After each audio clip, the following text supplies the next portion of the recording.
and we'll carry on this conversation. Hi, and welcome to another episode of Consultants Corner.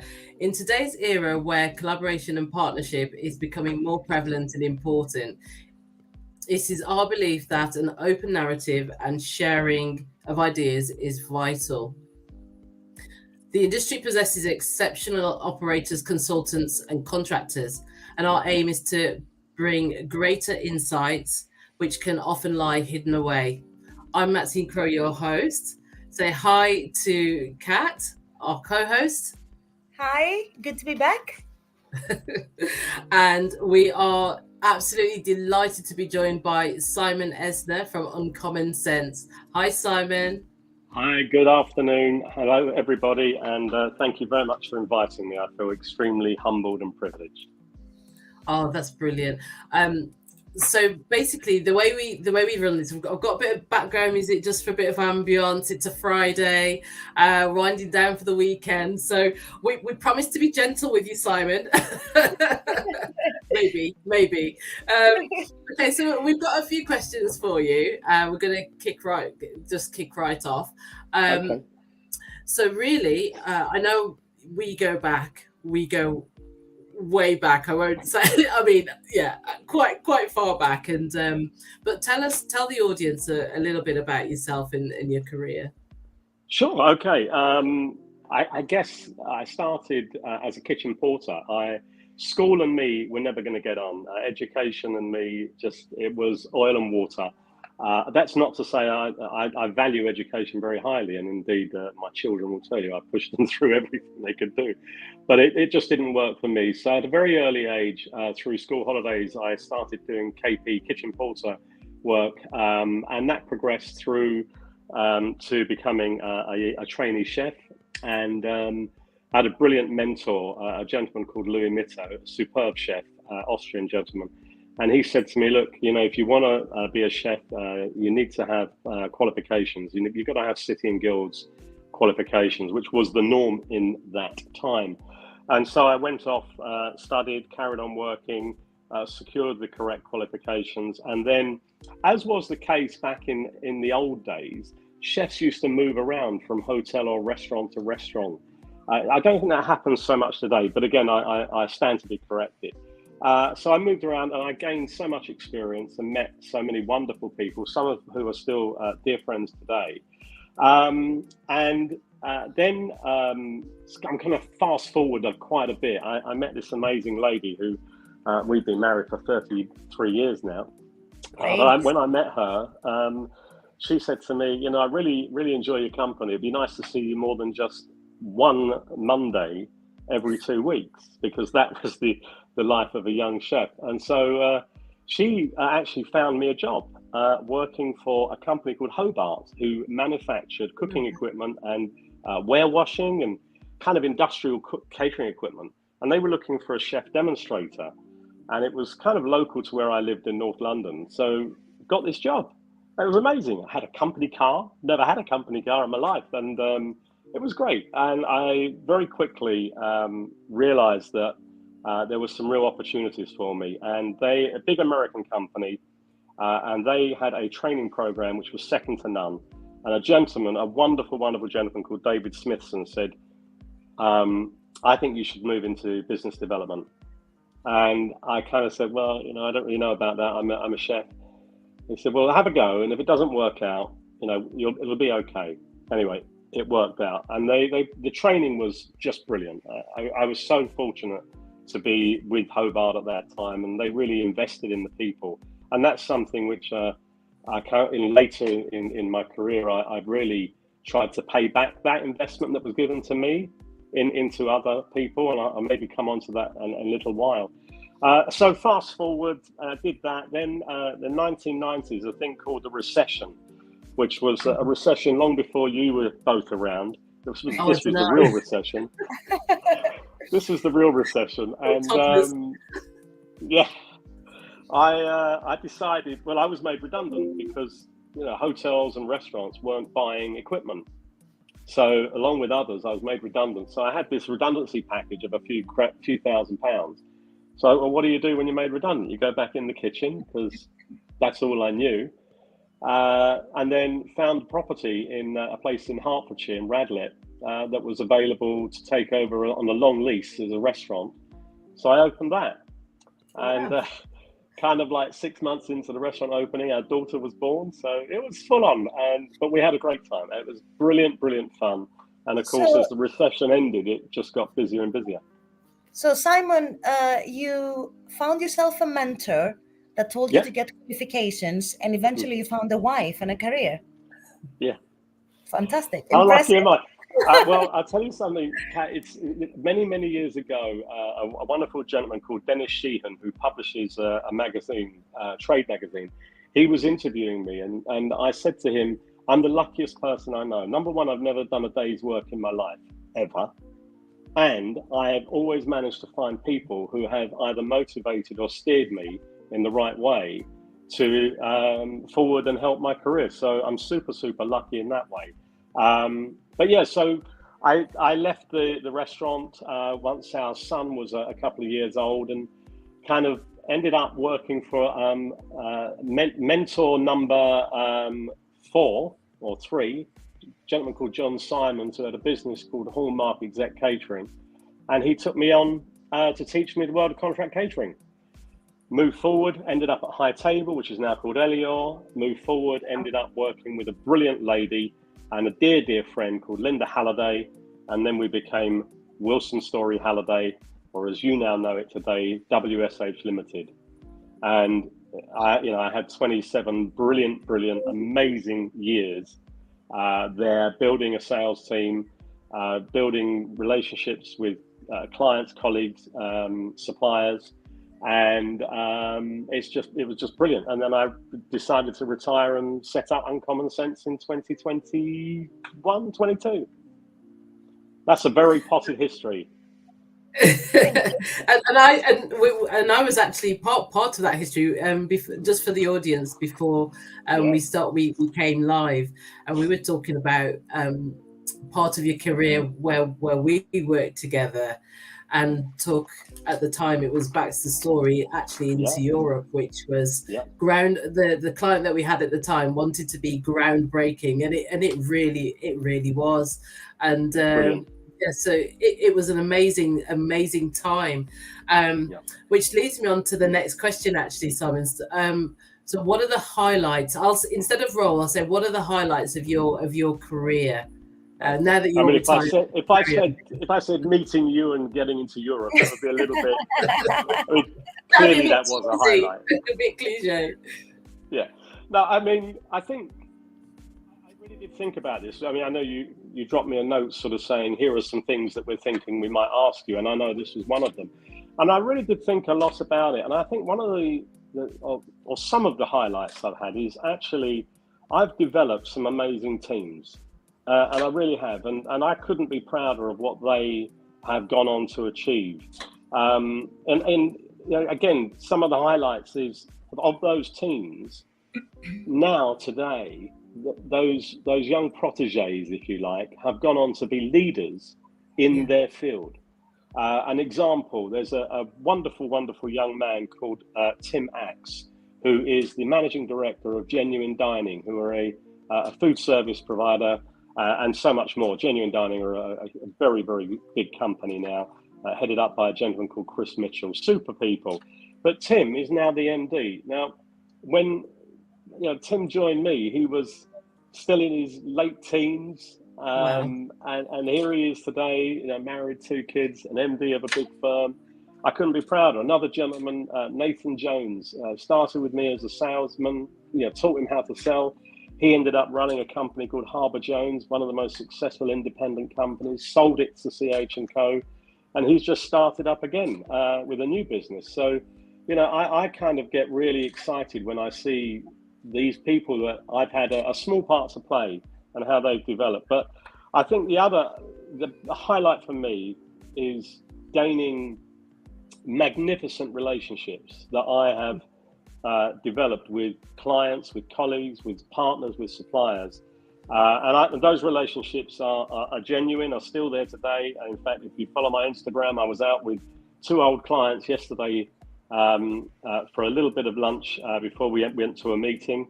and it's lovely. You know, they're great relationships, and they're highlights for me. And you wouldn't meet them otherwise, right? If you No. haven't actually been in that situation. It's impressive. Absolutely. It's a wonderful. I often used to say to colleagues when I was working in Baxter Story, and we would go into organizations like the one that Maxine was referencing earlier on, you know, huge, great big tech company. You know, a little guy like me from North London would never normally have the chance to go and engage with such a great company like that. So the job really did give me access to areas and people that I've been so fortunate to enjoy their time and learn from them. Yeah, that's absolutely amazing. So I know that you've got a lot of references that you can pull from, and for the audience, really, it is quite important for them to learn, you know, as part of this series. So, yeah, what are the challenges have you faced in your career, and how have you addressed them? Okay, well, I mean, we all have challenges.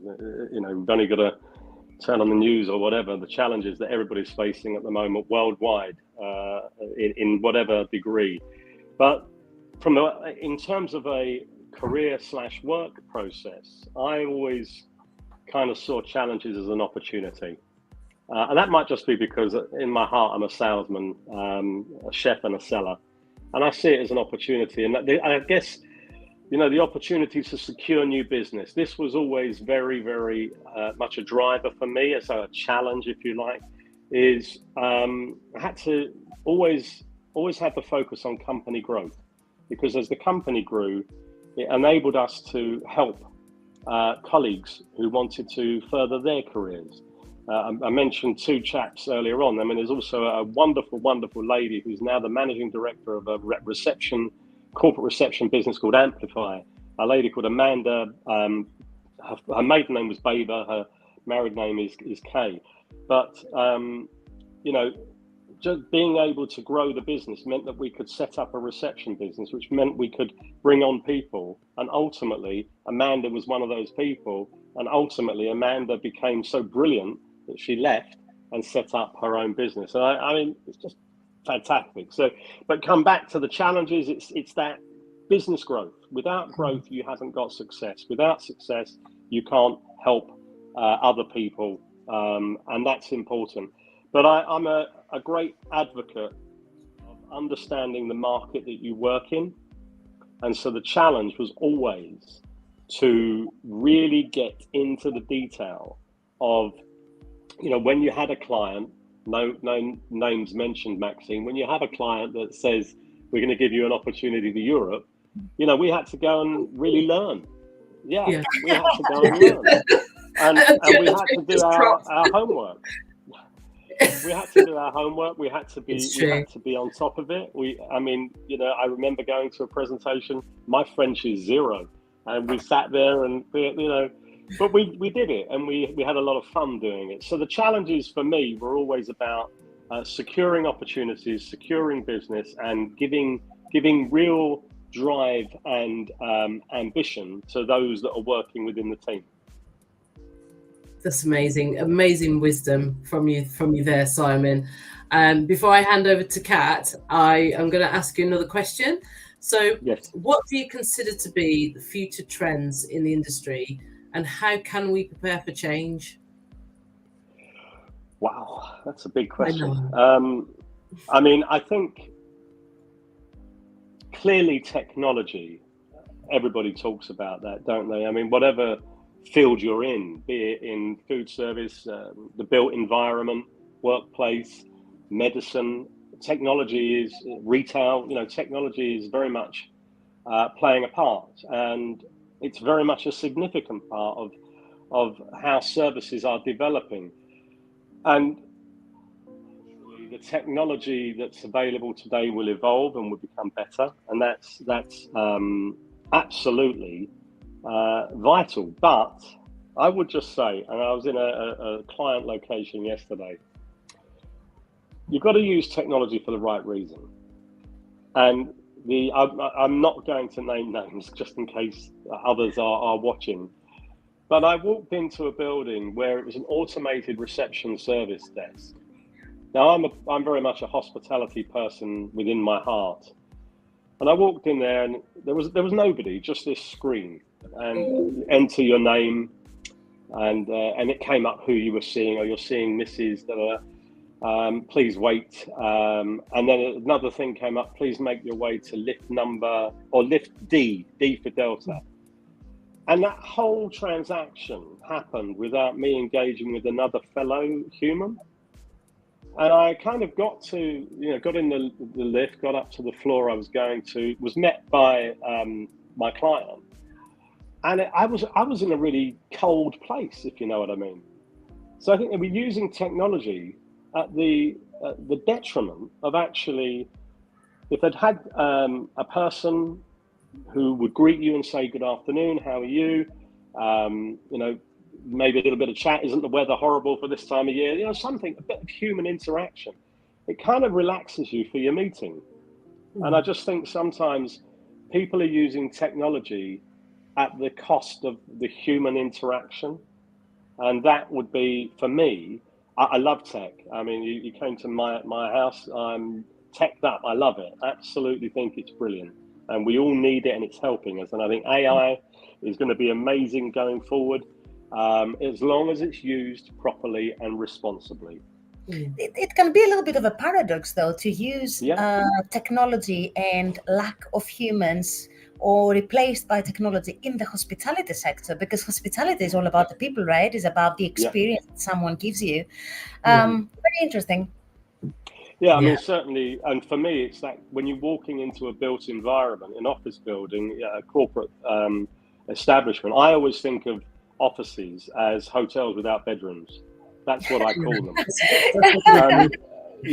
Therefore, when I walk into a hotel, it's nice to be greeted with, hi, good afternoon, how are you? It's nice when you walk into a building and someone says, good afternoon, how are you? Or can I help? And just that engagement with someone can put you at ease. Sometimes you'll be going for an interview, you might be a little bit nervous, or even as I often am, going for a client meeting and I'm panicking because I've forgotten what I want to say. So the human bit is important. Yeah, we hear a lot of reference to that because the customer journey, and it doesn't start when you enter the building. It starts before that, and every single touch point. I guess it's about finding the balance as well with technology versus the human interaction. Yeah, some good points. But there. I think tech can be great for building up that critical data. So if you're looking, for example, you just asked me earlier on about challenges within my career. If you think about challenges that are facing the built environment at the moment, and one of those for me, which I'm quite focused on, is the wastage of water. And actually, technology can help in understanding the water flows within the building. Technology can also understand, for example, if you've got it doesn't sound exciting, but it's relevant. If you've got a lavatory or a suite of lavatories on the floor and they're not being used, then why do you need to have people going in there cleaning it using water if they've been mothballed? But then also it's the use of the water within there, the air conditioning and all of that. And I think technology can help us to have a greater understanding and analyze our building usage to get maximum benefit for the humans that are in the building. For sure. Thank you. If that makes sense. It does, very much so. Thank you. Okay, I will carry on next. Can you give the audience your top 3 recipes for success working with clients? Oh, God. I do a great spaghetti bolognese if you want a recipe. But no. I know you're not asking that. I tell you what, that's a brilliant question, Kat. And I'm going to give you a very quick answer and a little bit of detail behind it. Because for me, the 3 recipes are this: relationship, relationship, relationship. That's it. But within that, it's important to understand, when we talk about relationships, it's understanding the client's objective. So build that rapport with your client to understand what their objectives are, to understand what their goals are, to understand where their pain points are, so that you can help them through that journey. When I'm mentoring people now, one of the first things I say to them is, where do you want to be? Not in 5 years, not in 3 years, in 6 months. And when you say to someone, where do you want to be in 6 months? They really start to think about it, because everybody has this 5-year thing, which I always think is nonsense, because the world moves so fast nowadays, 5 years. But actually, so for me, it's about developing a relationship that it gives you or me the opportunity to really understand, to really drive out those objectives, and to help the customer achieve their goals and remove their pain. Understood. And sometimes you have this 5-year plan that you're talking about, or the 3-year plan, and something changes, and all of a sudden you find yourself in this new reality that is refreshing and really motivates you to do different things, isn't it? Okay. Absolutely.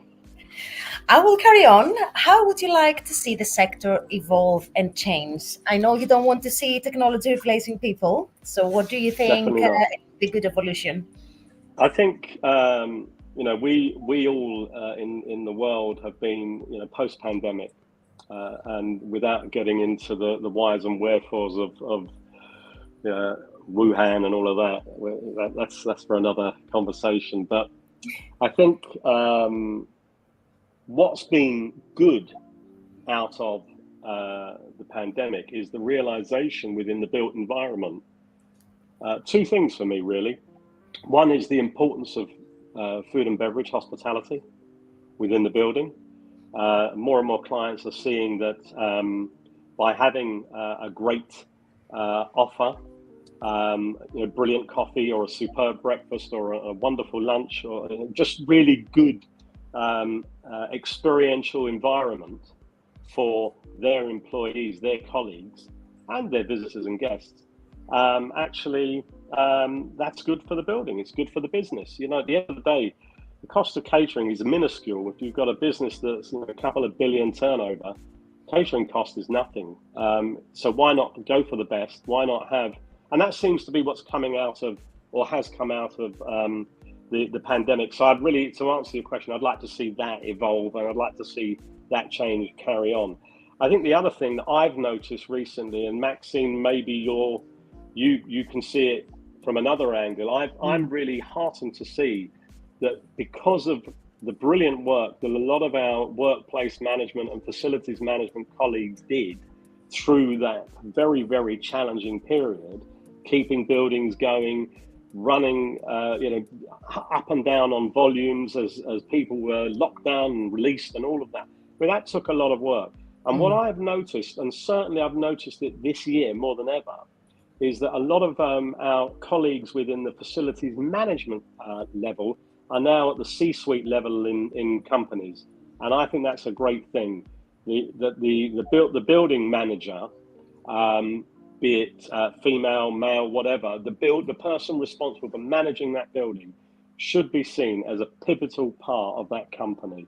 And I think it wasn't as much as it is today, and I hope that continues to evolve, and that they have a real stake at the board table, driving because I think if you've got a great office environment, that hotel without bedrooms, I think what happens is you've got really great motivated people who want to be there, who want to do a great job, and they're in a great environment. And so I think the facilities management team need to be at that board table, and I see that happening.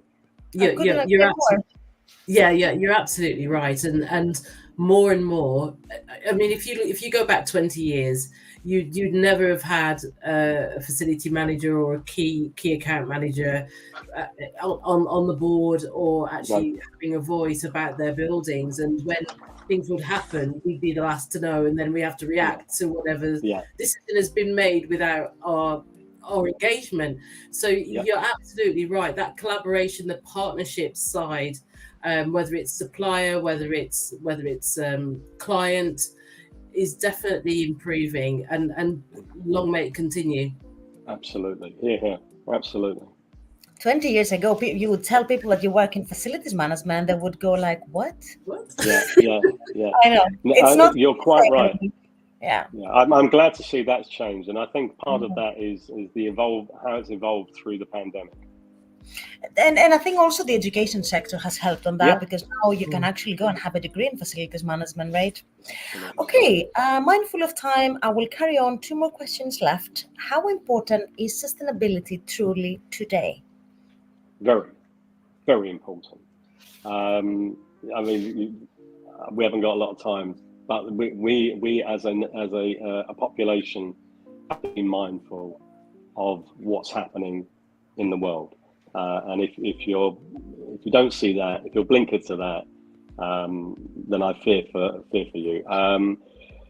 I mentioned earlier on, one of the things that I love about technology is that you can do metering and management, and you can measure, and that helps you to be more sustainable. And I mentioned water because I think it's really a big thing for me. I've got so many projects on at the moment where water is a huge factor, but we've got to start appreciating the energy costs where we've got a building and the usage is, and at the moment it seems to be Monday through to Thursday is a peak period, Friday's dropping off. Why have we still got the lights on in the building on a Friday afternoon when no one's there? These are the sorts of practical, sustainable actions that people can take on board instantly and easily, and every little thing that we do helps.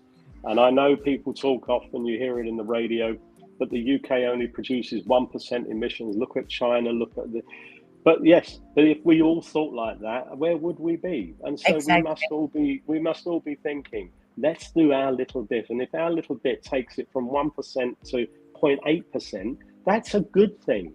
And I really get so frustrated when I walk around Manchester or Leeds, Glasgow, London, and I see these office buildings with the lights on, and it's a Saturday. I'm like, what? Why? Why do you need to do that? And I talk to my friends in facilities, and they say, no, we don't need to do that. Yes, we need to have some ambient lighting for the security patrols and people like that. But you don't need all the lighting on. You don't need all the aircon running. Especially with technology these days, you can have sensors, you can, monitoring. I remember I used to have a client, he used to go around the building in London. It was around Euston Station. It was actually a gallery. And he would call me if the lights were on. And that's like 15 years ago. And he would say, Kat, can you hear that? It's the noise of the lights. And he used to embarrass me. Well, clearly a client ahead of their time. Absolutely. Okay, we're down to our last question. What advice would you give to the new players entering the profession? Understand your skill set. You've got to absolutely know what you're talking about and what the service is that you're providing. If you're a consultant, have knowledge. Don't depend on something you did a few years ago and hope that's still okay. You've got to go out and keep learning. You've got to keep being relevant for your client, for your colleagues, for your customers, for your suppliers and partners. And that learning journey, even at my great age, doesn't stop. And I've probably got the 2 best teachers in the world. They're my twin grandchildren. They're teaching me stuff every day, and they're only 2. So they're certainly teaching me how to get a headache. But no, I think you've got to understand your skill set. That is simple as that. Very good. Very good. Thank you very much, Simon. I think that brings us to the end. I was going to say, Simon, just wait till they start talking, then you're in trouble. I think so. So I'm just gonna sum up. Absolutely great to have you on today. So we've talked about relationships being really, really important as our top 3 recipes for success.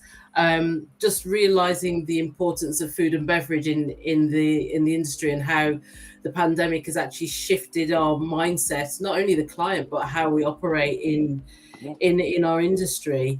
I love the analogy of the hotel without bedrooms, and having that human element that in spite of technology is here to stay. AI is here to stay, Sure. and we can embrace Sure. it. We need to lean into it. However, yeah, I absolutely agree. We agree that, you know, you're not going to get away from that human element. And love about understanding the skill set as well. For new players and people listening in the audience, learning never stops. It's a continuous evolution. And having the different perspectives that we do on Consultants Corner, even this is learning, you know, and really thank you wholeheartedly for being here today. And Kat, my amazing co-host, thank you for being here today as well. Thank you for having me. Thank you. Thank you very much. I appreciate it, and feel very humbled that to have been invited. So thank you very much. Thank you. This has been Consultants Corner, creating better understanding and insight, changing the industry narrative.